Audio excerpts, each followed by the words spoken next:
दोस्तों नमस्कार। आज बात करते हैं दिल्ली मेरठ रैपिड ट्रेन के कंसेप्ट के बारे में और इस प्रोजेक्ट के हकीकत में बदलने तक के यात्रा के बारे में। शुरुआत में जब ये एनसीआर प्लानिंग बोर्ड ने ये योजना बनानी शुरू की थी कि दिल्ली के ऊपर आसपास के शहरों से जो आबादी का दबाव बढ़ता जा रहा है उसको कैसे कम किया जाए, तो ये तय किया गया कि आसपास के जो शहर हैं जो दिल्ली एनसीआर में पड़ते हैं उनकी दिल्ली तक जो पहुंच है उसका समय कम किया जाए।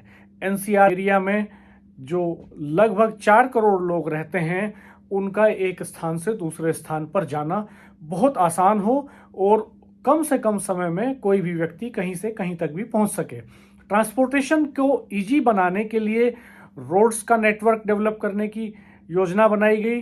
दूसरी तरफ ट्रेन के नेटवर्क को भी मजबूत करने की योजना बनाई गई और इसी के आधार पर बाद एनसीआरटीसी का गठन किया गया। एनसीआरटीसी को जिम्मेदारी दी गई कि वो मेरठ समेत एनसीआर में रैपिड ट्रेन के 8 कॉरिडोर्स प्लान करे और प्रमुख शहरों तक रैपिड ट्रेन के चलने की व्यवस्था करे।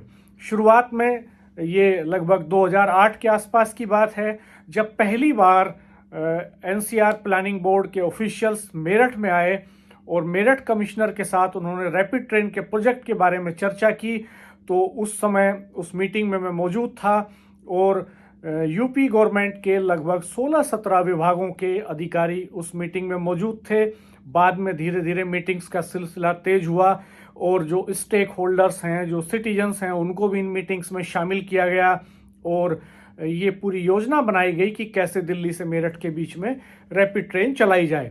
उस वक्त जब ये योजना आई तो तय हुआ कि जो दिल्ली से मेरठ के बीच जो उस समय का जो हाईवे था, दिल्ली मेरठ हाईवे, उसके डिवाइडर के ऊपर पिलर्स खड़े करके जिस तरह से दिल्ली में मेट्रो ट्रेन बनाई गई उस तरह से पिलर्स बनाए जाएं डिवाइडर पर और उसके ऊपर ट्रैक डेवलप किया जाए और उस पर रैपिड ट्रेन चलाई जाए। लेकिन उस वक्त जो दिल्ली मेरठ हाईवे था वो नेशनल हाईवे होता था और एनएचआई ने उस पर ये ऑब्जेक्शन फाइल कर दिया कि ऑलरेडी दिल्ली से मेरठ के बीच में ट्रैफिक, वाहनों का दबाव ज़्यादा है, ट्रैफिक ज़्यादा है। अगर बीच में पिलर्स खड़े किए जाएंगे तो सड़क चौड़ी हो सड़क की चौड़ाई कम हो जाएगी और अगर बीच में पिलर्स खड़े किए जाएंगे तो हाईवे की चौड़ाई कम हो जाएगी और हाईवे की चौड़ाई कम होगी तो एक्सीडेंट्स बढ़ेंगे। इसलिए national highway authority of India ने इस प्रोजेक्ट के लिए डिवाइडर पर स्पेस देने से मना कर दिया। बाद में ये जो दिल्ली मेरठ हाईवे है ये पीडब्ल्यूडी को हैंडओवर हो गया और जब पीडब्ल्यूडी को हैंडओवर हुआ तो उस समय 2012 के आसपास की ये बात है। तब उस समय की यूपी सरकार ने इसको स्टडी किया और स्टडी करने के बाद ये तय पाया कि दिल्ली मेरठ का जो रैपिड ट्रेन का कॉरिडोर है उसका 85% हिस्सा उत्तर प्रदेश में पड़ता है और इससे बड़ा लाभ भी उत्तर प्रदेश की जनता को ही होगा। लेकिन उत्तर प्रदेश की सरकार का फाइनेंशियल शेयर जो है इसमें वो केवल 12.5% होगा। इसके फायदे को देखते हुए उस समय की सरकार ने ये मंजूरी दे दी कि जो दिल्ली से मेरठ का जो हाईवे है उसके डिवाइडर के ऊपर पिलर्स तैयार किए जाएं और उन पिलर्स पर रैपिड ट्रेन चलाई जाए। इस बीच उस समय के टाउन प्लानर्स ने यह भी सजेशन दिए कि दिल्ली मेरठ रैपिड ट्रेन का काम शुरू होने से पहले दिल्ली मेरठ एक्सप्रेसवे का काम पूरा कर दिया जाए ताकि दिल्ली मेरठ हाईवे का जो अधिकांश ट्रैफिक है वो रैपिड रेल के ट्रैक के कंस्ट्रक्शन के वक्त में दिल्ली मेरठ एक्सप्रेसवे से गुजरने लगे और इस हाईवे पर वाहनों का दबाव कम हो जाए। तो इसी नीति के तहत दिल्ली मेरठ एक्सप्रेसवे का काम स्पीड अप किया गया। बाद में नेशनल हाईवे अथॉरिटी ने उसका काम तेज किया। हालांकि बीच में कोरोना का जो समय आया उसमें इन दोनों प्रोजेक्ट्स की गति थोड़ा सा प्रभावित जरूर हुई। इसी के चलते थोड़ा दिल्ली मेरठ एक्सप्रेसवे डिले हुआ। लेकिन बाद में हम देखते हैं कि दिल्ली से मेरठ के बीच रैपिड ट्रेन का काम चलता रहा और इस काम के चलने के दौरान ही दिल्ली मेरठ एक्सप्रेसवे को खोल दिया गया, तैयार कर दिया गया। इसके बाद इस हाईवे पर ट्रैफिक का बर्डन कम हुआ है और हमने देखा कि कैसे दिल्ली से मेरठ के बीच डिवाइडर के बीच में पिलर्स खड़े करने के लिए डिवाइडर के दोनों तरफ बैरिकेड लगाए गए और बैरिकेड लगाने से पहले पूरे हाईवे को अलग अलग हिस्सों में बांट करके चौड़ा किया गया दोनों तरफ, लगभग 5 मीटर इसकी चौड़ाई बढ़ाई गई है। और वो चौड़ाई बढ़ाने के बाद फिर बीच में स्पेस लिया गया जिस पर बैरिकेड लगाए गए, पिलर्स खड़े किए गए, और पिलर्स खड़े करने के बाद फिर एलिवेटेड ट्रैक बनाया गया।